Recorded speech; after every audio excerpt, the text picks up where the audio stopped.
Welcome back from Graphic Extras. In this tutorial I'm just going to show you the Blur Burnt plugin. It's sort of like I suppose pinhole plugin for Photoshop. It's available in the Andrews plugins volume 4. It's for PC, 32-bit unfortunately only. It can be used in PSP as well, and Photoshop CC, CS6, etc. Now, basic functionality is a blur effect, and I can modify the blur just here. I'm just going to slightly increase, and the picture behind is actually from Withensea, which was a wonderful place in East Riding, Yorkshire, and you can apply unusual blurring effects just simply by, and this is the Y direction and this is the X direction, horizontal and vertical, normal English. Here's the intensity. It can brighten the image, obviously darken, so you make it a lot darker. Likewise in the vertical, and great, very interesting, and like I say, pinhole-like photo pictures. That shifts the center, shifts center down. You can see it's going down at this point.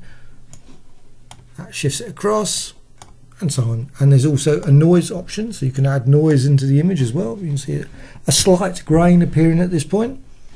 Also, you can modify the color so it's like redder, or obviously go the other way, slightly bluer, greener. Anyway, you can modify the different colors. You can just do that.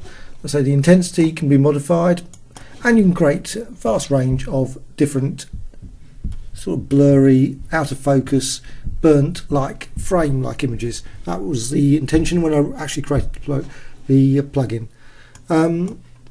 Also, you can add to each of the pixels. You can actually increase the red, decrease the red, and so on and so on.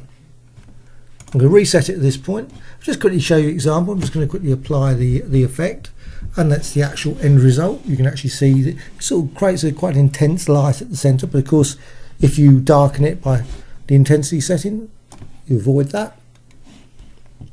And that's in the blur, and it's in burnt, and like I say, you can find it in the volume 4 set with along with other blur plugins. There's a certain smeary sort of effects. The plugin, as with all the Andrews plugins, comes with a selection of blend options. So you've got 100 different blend options which you can invert the image, so you can invert there.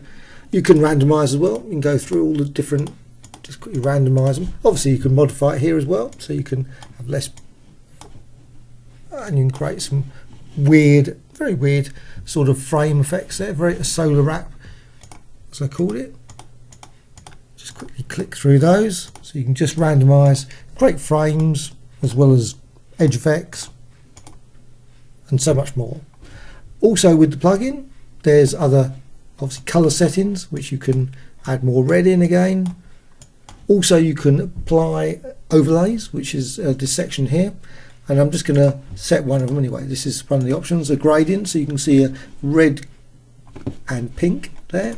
You can randomize that, so you can just create unusual gradient effects as well as the actual plugin.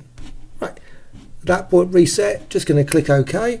But the key thing with the plugin is that it's a blur effect. You can apply it across in different channels. So I mean, if I wanted to, I could just actually, I'll just quickly show you here. Just going to select the red channel, apply the plugin, and I'll go back now to RGB, and you can actually see the effect is only applied in the red, not applied in the green. And also likewise you can use it in a lab mode, so if you go to the image mode you can actually apply it in CMYK, grayscale, lab, also and the other channel modes as well.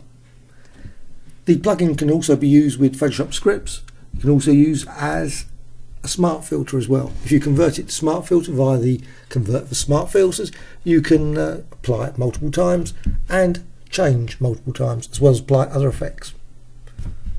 That's a basic run through of the Burnt plugin.